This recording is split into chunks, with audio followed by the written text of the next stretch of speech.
Hi, it's Robert with Worker and Hive, Bee Supply out of Calgary. And we're in one of our very close to urban yards on the outskirts of Calgary. And it's February 27th, really about 2 weeks earlier than we usually get out to our bees to do that first spring check. But the 10-day forecast is looking, over 5 or 6 degrees every day for the foreseeable future. So we thought we'd get a jump on it. This yard here, we have a good mix of styles of wraps. We've got some slip over doubles over there, some quad wraps here, even one that looks like it got damaged this winter, and some 82 by 82 blankets for the 4-packs on that side.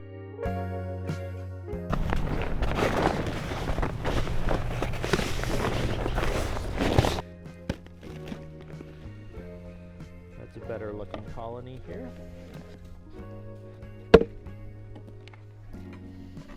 So it's more like what we want to see in the springtime.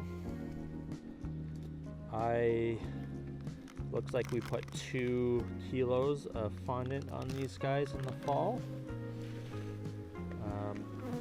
I really like putting the fondant on because it tells me right away in the springtime if they're starving or not.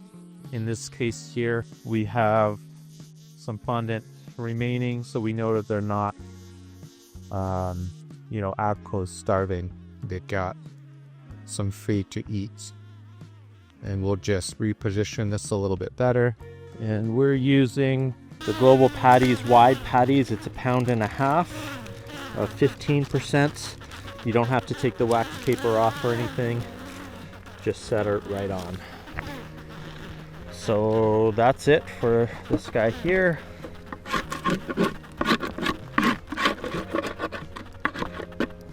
Good looking colony right there. Wrap it up.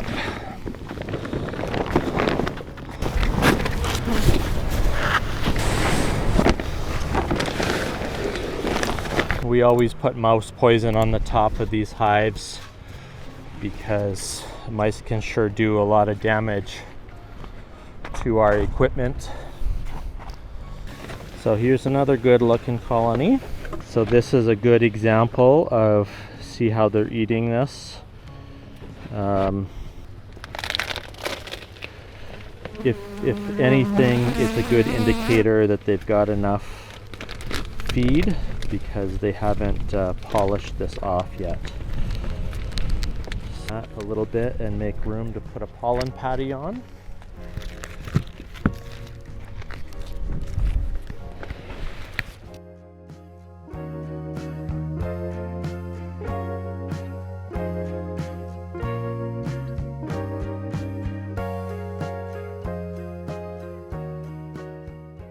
Okay, so here's another colony. We got lots of bees. They're spread out pretty good in here. So I'm just going to make room to put a pollen patty down. They barely even started their pollen or their fondant. I can see, you can check some of the outside frames there. If they're still heavy, there's no immediate danger.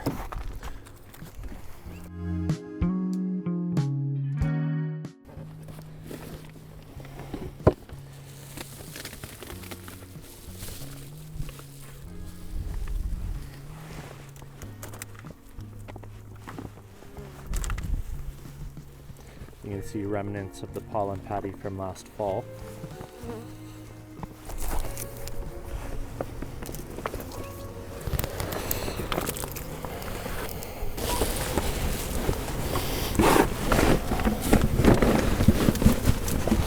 Okay, and that's it for this 4-pack. Pretty thrilled that there's 4 good looking colonies there.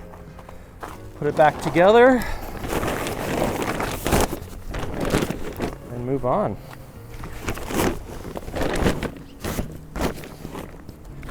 Lots of ice in the yard, so I'm slipping all over the place. This one here, I don't know what happened, if we had a late season skunk get up here and rip that.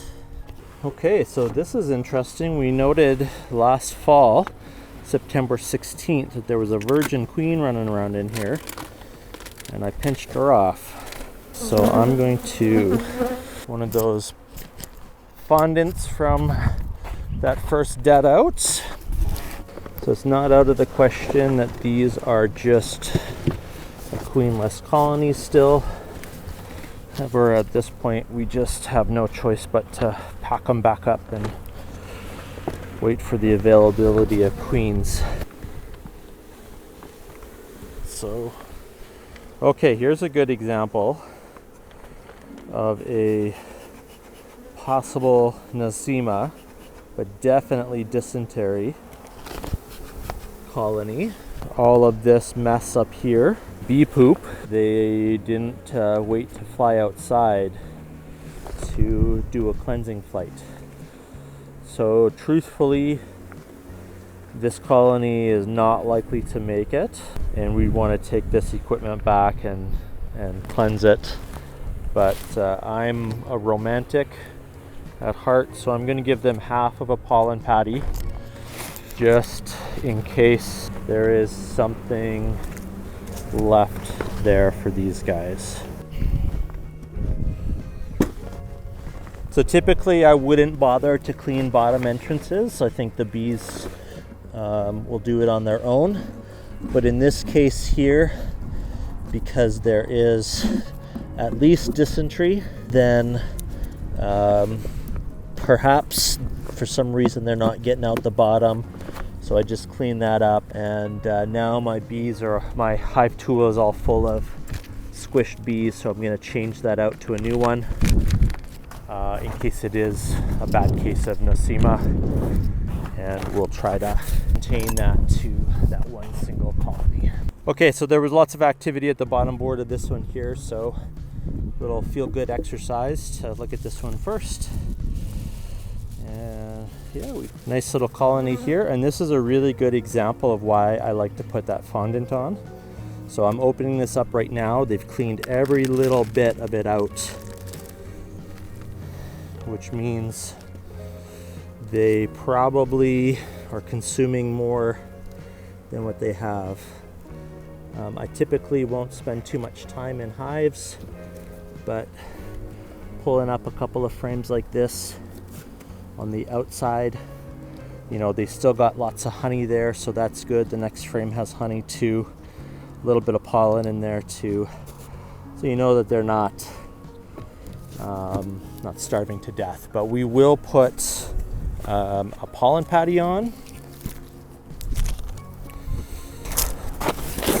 and I will put a HiveAlive pollen patty on as well. I like these because they're fairly flat and they fit under lids good. So recommendation is to just cut about the same size as that logo. I usually just do a V cut like that, peel it back a little bit, and then you set it right on.